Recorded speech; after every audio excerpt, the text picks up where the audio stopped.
नमस्कार, आप देख रहे हैं गांव की दुनिया और आपके साथ हूं मैं जयति मिश्रा। इस बुलेटिन में हम आपको दिखाएंगे गांव और कस्बों की हर वो छोटी बड़ी खबर जिसका सरोकार है आपसे।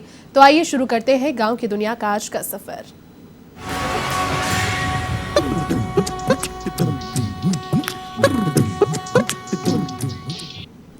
रीट की परीक्षा को लेकर प्रशासन पूरी तरह से सतर्क है। सुरक्षा के कड़े इंतजाम किए जा रहे हैं। रीट परीक्षा के प्रश्न पत्रों को लेकर भी सुरक्षा काफी सख्त है। कड़ी सुरक्षा के बीच प्रश्न पत्र बहरोड पहुंचे। बहरोड और निमराना में 28 सेंटर्स बनाए गए हैं। प्रशासन ने परीक्षार्थियों के रहने और खाने की भी व्यवस्था की है।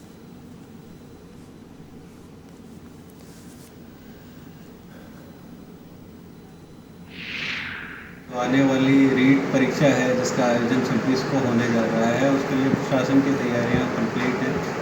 जिला अलवर कोषागार से हमें जो रीट के पेपर्स हैं उनको प्राप्त कर लिया है और पूरी सुरक्षा के बीच आज जो पेपर्स थे बहरोड उपकेंद्र बनाया गया है जिसमें कोषागार बहरोड है।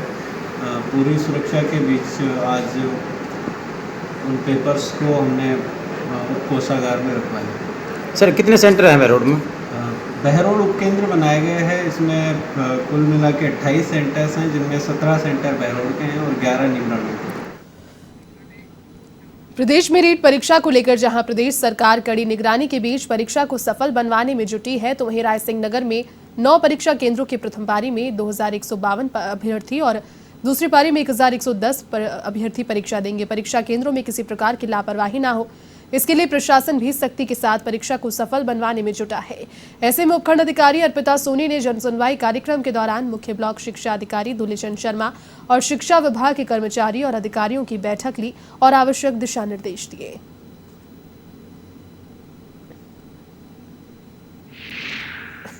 रायसिंह ब्लॉक में 9 परीक्षा केंद्रों पर ये परीक्षा होने जा रही है, जिसमें प्रथम पारी में 2152 परीक्षार्थी परीक्षा देंगे। द्वितीय पारी में 5 केंद्रों पर 1110 परीक्षार्थी, कुल 3262 परीक्षार्थी दोनों पारियों में परीक्षा देंगे। सभी केंद्रों की व्यवस्थाएं बिल्कुल व्यवस्थित हैं और लगातार ब्लॉक स्तरीय अधिकारियों द्वारा लगातार निरीक्षण करके व्यवस्थाओं को बिल्कुल अपडेट कर दिया गया है। दादारामगढ़ में भी रीट की परीक्षा को पारदर्शिता पूर्ण संपन्न कराने को लेकर प्रशासन ने लगभग तैयारी पूरी कर ली है। इसको लेकर एसडीएम राजेश मीणा ने परीक्षा केंद्रों का निरीक्षण किया। इस दौरान लगभग परीक्षा केंद्रों पर व्यवस्थाएं ठीक पाई गई। कुछ परीक्षा केंद्रों पर लाइट और सीसीटीवी कैमरे को लेकर कुछ खामियां पाई गई, जिसको लेकर एसडीएम ने कमियों को पूरी करने के निर्देश दिए।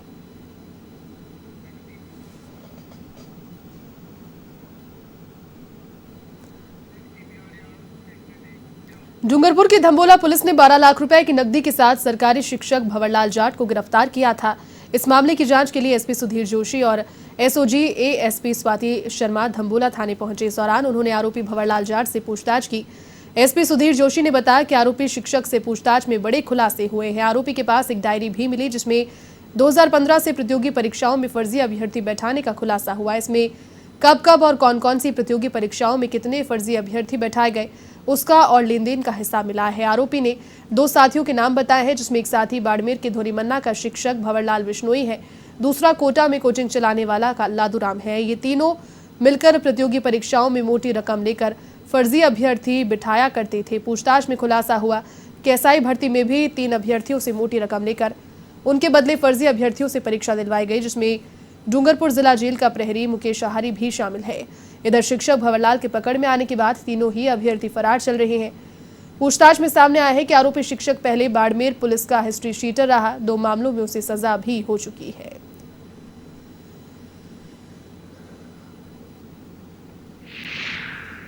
भंवरलाल से पूछताछ में सामने आया है कि अभी जो 26 तारीख को रीट परीक्षा आयोजित होने वाली है, इसमें कई सारे अभ्यर्थियों से इसने संपर्क किया था और उनसे पैसों की बात इसने कर रखी थी। और इसकी मोडस ऑपरेंडी ये थी कि उन अभ्यर्थियों की जगह यह डमी कैंडिडेट्स एग्जामिनेशन सेंटर पर भेजता, वो डमी कैंडिडेट्स परीक्षा दे करके आते और इस एवज में काफ़ी सारे अभ्यर्थियों को इसने संपर्क किया था। कुछ अभ्यर्थियों से इसने पैसे का लेन देन कर रखा है या चेक ले रखे हैं। और इसके अतिरिक्त पूछताछ में ये भी आया है कि पूर्व में भी कुछ परीक्षाओं के अंदर ये इस तरह की मोडस ऑपरेंडी से काम कर चुके हैं। ये मूलतः बाड़मेर का रहने वाला है, अभी शिक्षा विभाग में कार्यरत है शिक्षक के पद पर डूंगरपुर जिले के अंदर, पर इसका आपराधिक रिकॉर्ड भी काफ़ी है। इसके वह थाने में 24 मुकदमे इसके विरुद्ध दर्ज है और ये वहाँ का हिस्ट्री शीटर है। और जो रिकॉर्ड हमने अवलोकन किया है उसके अंदर कुछ मुकदमों में इसको पूर्व में सजा भी हो रखी है। बीकानेर के खाजवाला में 3 दिवसीय शहीद भगत सिंह कबड्डी प्रतियोगिता का आयोजन किया गया, जिसके समापन अवसर पर मुख्य अतिथि बीएसएफ 114वीं वाहिनी कमांडेंट हेमंत यादव और डिप्टी कमांडेंट विनोद बड़सरा रहे। प्रतियोगिता के दौरान कर्ता सुरेंद्र कुकड़ा ने बताया कि ग्रामीण क्षेत्रों में लगातार युवा पीढ़ी नशे की ओर बढ़ती जा रही है। इसको छुड़वाने के लिए युवाओं का ध्यान खेलों की ओर आकर्षित किया जा रहा है, जिसमें विजेता और उपविजेता टीम को आकर्षक उपहार देकर सम्मानित किया गया।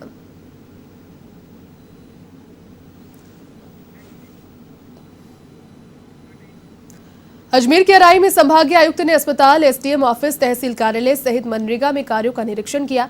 इस दौरान एसडीएम खेमाराम यादव और तहसीलदार आशीष सोनी ने संभागीय आयुक्त को योजनाओं की प्रगति को लेकर जानकारी दी। इसके अलावा आगामी दिनों में होने वाले प्रशासन गांव के संघ शिविर की तैयारियों को लेकर भी जानकारी दी। वहीं संभागीय आयुक्त ने लोगों की समस्याओं को सुना और उनके निराकरण के निर्देश दिए।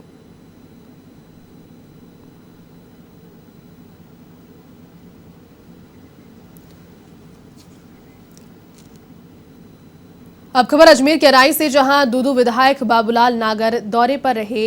भामुलाव गांव में इंडिया हंटर प्रोग्राम के तहत कोरोना से प्रभावित परिवारों को खाद्यान्न वितरण किया। कार्यक्रम में विधायक बाबूलाल नागर ने कहा कि गरीब की सेवा भगवान की सेवा के बराबर होती है, इसीलिए किसी भी सामाजिक या स्वयंसेवी संस्थान के द्वारा गरीबों के हितों के लिए इस प्रकार खाद्य सामग्री के वितरण का कार्य बेहद सराहनीय है।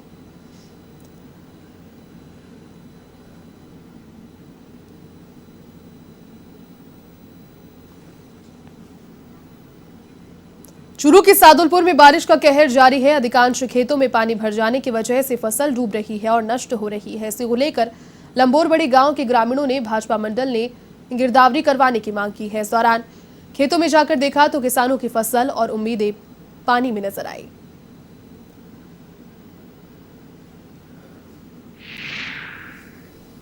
बड़ी के पटवार मंडल में 2-3 दिन से भारी बारिश होने के कारण मूंग, ग्वार, बाजरे की फसल सब नष्ट हो चुकी है।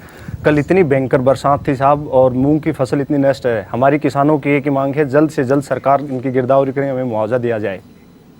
माउंट आबू में बिगड़ रही सफाई व्यवस्था को लेकर अब ठेके के बजाय नगरपालिका कर्मचारियों से सफाई व्यवस्था करवाई जाएगी। जी हां, इसको लेकर पालिका अध्यक्ष जीतू राणा और आयुक्त रामकिशोर की उपस्थिति में आयोजित बैठक में निर्णय लिया गया। तो वहीं 1 अक्टूबर से शहर की सफाई व्यवस्था में बदलाव होगा। साथ ही सफाई को लेकर हर रोज 40,000 रुपए खर्च होंगे। इसके अलावा बैठक में प्रशासन, शहरों के संघ अभियान, एक होटल को जारी किए गए लाइसेंस की तर्ज पर अन्य होटल संचालकों को भी लाइसेंस जारी करने का मुद्दा उठाया।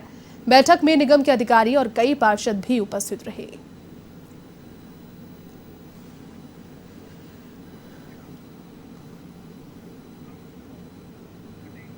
गजसिंहपुर नगर पालिका के कांग्रेसी पार्षद एक बार फिर से बगावत के मूड में हैं और अधिकतर पार्षदों ने अधिशासी अधिकारी से मिलकर अपना दुखड़ा सुनाया है। कहा कि पालिका अध्यक्ष के द्वारा ना तो कोई विकास कार्य करवाए जा रहे हैं और ना ही पार्षदों की सुनवाई हो रही है। नगर पालिका प्रशासन में इतना बुरा हाल है कि पार्षदों के कहने पर मृत पशु को भी नहीं उठाया जाता, तो पार्षदों के कहने से गंदे पानी की नालियां तक साफ नहीं होती है। पार्षदों ने अधिशासी अधिकारी से मांग की है कि वे साधारण बैठक बुलाएं, जिसमें वे अपनी बात नगरपालिका मंडल में रख सकें।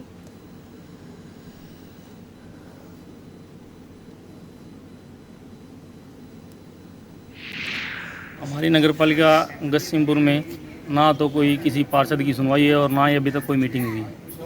और कल ही एक हमारे चावड़ा जी हैं, पार्षद हैं हमारे, तो उन्हीं के साथ यहाँ पर दौल जी काठपाल हैं, उनके साथ पूरी वो गर्मा गर्मी का माहौल था। उन्होंने उनको अपशब्द भी बोले और उनसे जब ये काम बोला गया कि एक वार्ड के अंदर कुत्ता मरा हुआ, तो उनके ऊपर उन्होंने काफ़ी मतलब ऐसे दुर्व्यवहार किया। और जब भी आते हैं हमारा कोई काम नहीं होता, जब भी कोई बात कहते हैं या कोई काम कराने के लिए कहते हैं या कोई कुत्ता वगैरह मर जाता है तब कहते हैं, तब भी हमारे को भगा देते हैं, जा भाग जा, कुछ करना कर लो, जो आपसे होता है वो कर लो। की वजह है हमारे जो अध्यक्ष हैं बिल्कुल निकम्मा और निठल्ला आदमी है।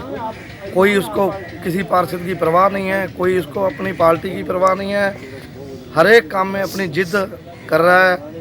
किसी पार्षद की यहाँ सुनवाई नहीं है। 10 महीने से कोई मीटिंग नहीं हुई, बोर्ड मीटिंग, ना ही किसी वार्ड में ईंट लगी है। बारां जिले के अंता में पट्टों की गाइडलाइन की जानकारी को लेकर पालिका ईओ शुभम गुप्ता और साथ ही में पालिका में विपक्ष नेता रामेश्वर खंडेलवाल के बीच तीखी नोकझोंक हो गई।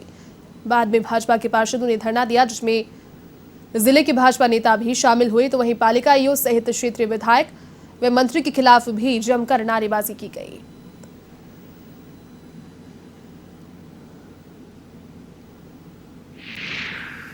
जो स्टेट ग्रांट में पट्टे देने के जो वो थी, तो उसमें कुछ लोग ये कह रहे थे कि साहब वार्ड पार्षद वो स्टाम्प पेपर के ऊपर लिख करके लेना चाहिए। लेकिन वार्ड पार्षद की समस्या ये है कि वो वारिस प्रमाण पत्र तो दे सकता है, लेकिन वो लिख करके थोड़ी देगा कि भाई इस प्रकार से स्टाम्प पे फोटो लगा करके नोटरी करा करके देगा।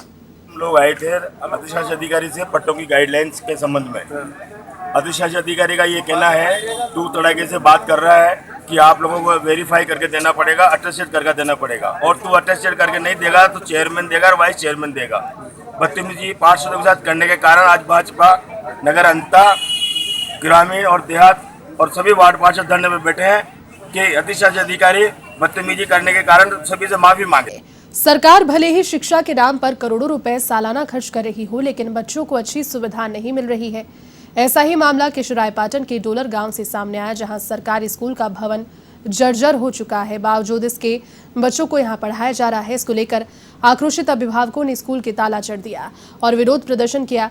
सूचना के बाद ब्लॉक शिक्षा अधिकारी मंगतीराम सहरी और पीईओ राजेंद्र कुमार मौके पर पहुंचे और अभिभावकों से समझाइश की।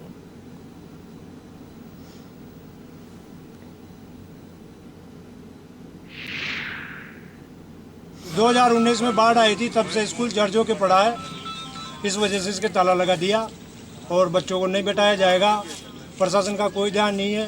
जब तक ये ताला लगा दिया। अभी भैया ने बताया कि 2019 में बाढ़ आई थी, उसमें पूरी बिल्डिंग क्षतिग्रस्त है और ये बिल्डिंग बिल्कुल काल का ग्रास बन के खड़ी है। जब तक इसका निराकरण नहीं हो जाता, बजट सेक्शन नहीं हो जाता, जब तक इसमें तालाबंदी रहेगी, न प्रशासन ये स्टाफ बैठेगा न बच्चे बैठेंगे। खबर जयपुर की कोटपुतली से, जहां कंवरपुरा ग्राम बस स्टैंड पर कार और कंटेनर की भिड़ंत हो गई। टक्कर इतनी ज्यादा जबरदस्त थी कि कार उछलकर सड़क की दूसरी लेन पर जा गिरी। हादसे में 3 लोगों की मौत हो गई है। मृतकों में एक एमपी पुलिस के जवान भी बताए जा रहे हैं। यह हादसा इतना भीषण था कि गाड़ी चकनाचूर हो गई। हादसे की सूचना मिलने के बाद पुलिस घटनास्थल पर पहुंची और मृतकों के शवों को स्थानीय सरकारी अस्पताल की मोर्चरी में रखवाया।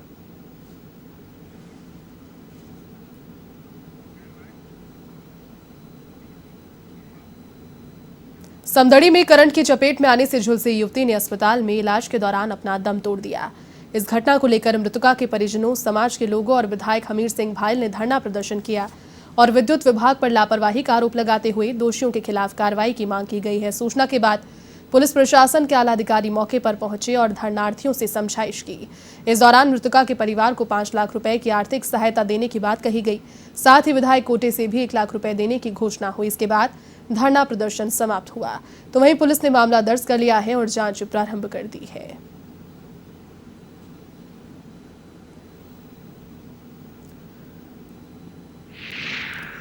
कल ही हमने ये हादसा होने के बाद में उसकी रिपोर्ट बनवा दी है और इसके अलावा इसकी दूसरे एक्शन साहब आएंगे गुड़ा मलानी से, उनकी जल्दी से जल्दी उसकी भी पूरी इंक्वायरी जांच कंप्लीट करा करके मुआवजा राशि का जो प्रावधान है निगम का 5 लाख रुपए का, तो वो जल्दी से जल्दी देने की कोशिश करेंगे। और इस तरह की जो एक्सीडेंट पॉइंट उस एरिया में है उनको चिन्हित करा करके 7 दिन के अंदर अंदर बाबूपुरा और इसके आसपास में जो भी है ऐसे दुर्घटनाग्रस्त पॉइंट है उनको हम 7 दिन के अंदर ही उनका समाधान कर देंगे। यहाँ के नायब तहसीलदार जो प्रशासन की तरफ से आए, यहाँ के इंचार्ज जो थाना अधिकारी हैं वो भी आए और एक्शन और एन और जयन सारे आए। इनमें ये बात बनकर तय हुई कि 5 लाख रुपये जो गवर्नमेंट की एक विद्युत विभाग की जो सहायता मिलती है ऐसे एक्सीडेंट में, एक तो वो होगा और इसके अलावा इसके जो कनेक्शन की आवश्यकता होगी नज़दीक में है और जितनी भी पंचायत से लगाकर इनके जो पीने पानी स्टोरेज के लिए पानी का टांका नहीं है, तो वो मैंने कहा है कि 1 लाख रुपये दे के इनके टांका बनवा देंगे। अब खबर भरतपुर के पहाड़ी से, जहां गोपालगढ़ थाना क्षेत्र के लाडमका गांव में आरोपी को पकड़ने गई पुलिस की टीम पर हमला कर दिया गया। इसमें 2 पुलिसकर्मी जख्मी हो गए और सरकारी वाहन भी क्षतिग्रस्त हुआ। फिलहाल पुलिसकर्मियों को अस्पताल में भर्ती कराया गया है और साथ ही 32 लोगों के खिलाफ मामला दर्ज कर दबिश दी जा रही है। आपको बता दें कि आत्महत्या के मामले में प्रेरित करने के मामले में पुलिस इजरत अली को गिरफ्तार करने पहुंची थी।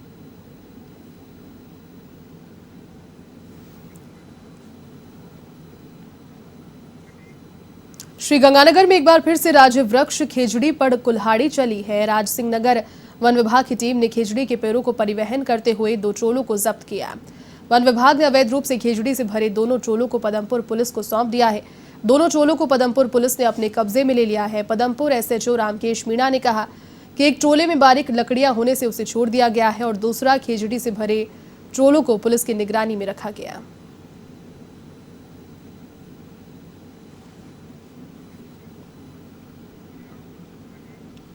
अलवर के थाना गाजी कानपुरा लॉज के जंगल में एक 4 वर्षीय मादा बघेरे की अज्ञात कारणों के चलते मौत हो गई। सूचना पर ताल वृक्ष और सरिस्का से वन अधिकारियों का दल घटनास्थल पर पहुंचा और मौके का मुआयना किया। इस मौके पर उपखंड अधिकारी नवनीत कुमार, नारायणपुर थानाधिकारी अजय सिंह सहित पशु चिकित्सा अधिकारियों ने पोस्टमार्टम कर शव को जलाया। फिलहाल वन अधिकारी पैंथर की मौत के कारणों का पता लगाने में जुटे हैं।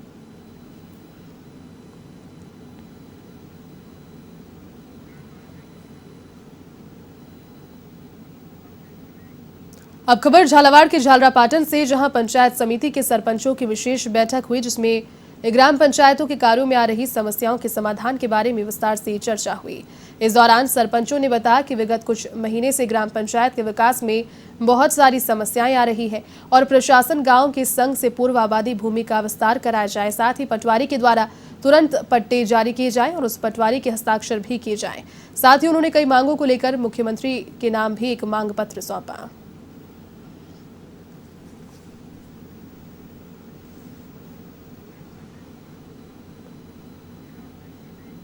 अलवर के माझी कला में लगातार बारिश से बाजरे की फसल को लेकर किसानों की चिंता बढ़ गई है। इस समय फसल कटाई का दौर चल रहा है। किसानों ने फसल की कटाई कर सुखाने के लिए खेतों में बिछा रखी है, जिसके चलते किसानों ने फसल भीगने से नुकसान होने की आशंका जाहिर की। किसानों का कहना है कि समय बारिश से खासा नुकसान है और चारा भी खराब हो रहा है।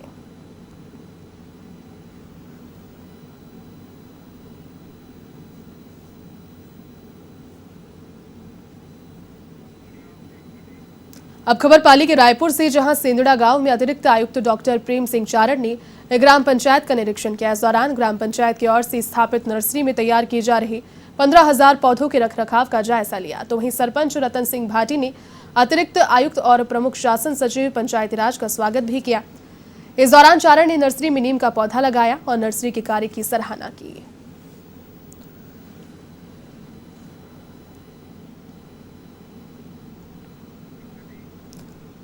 अब खबर नागौर के पादुकला से, जहां वार्ड नंबर 1 के उपचुनाव में रामस्वरूप माली निर्विरोध वार्ड पंच बने हैं। शुक्रवार को राजीव गांधी ITI सेवा केंद्र में पंचायती राज के उपचुनाव में सामान्य सीट पर वार्ड नंबर 1 से रामस्वरूप माली का निर्विरोध निर्वाचन हुआ। रिटर्निंग अधिकारी घनश्याम चौहान ने बताया कि एक ही आवेदन मिला। ऐसे में रामस्वरूप माली को निर्विरोध निर्वाचित कर वार्ड पंच पद का प्रमाण पत्र भी दिया गया।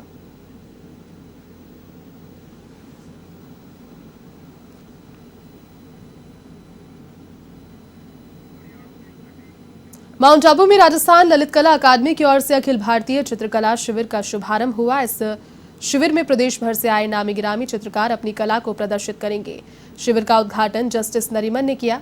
इस मौके पर उन्होंने कहा कि विधि विज्ञान के साथ कला का समन्वय भी बहुत जरूरी है।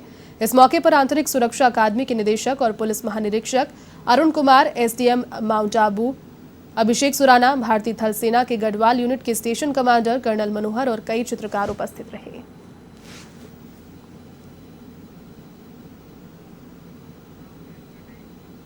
चलिए गांव की दुनिया के आज के सफर में फिलहाल के लिए बस इतना ही। देश और दुनिया की तमाम बड़ी खबरों को देखने के लिए आप देखते रहिए A1 TV। नमस्कार।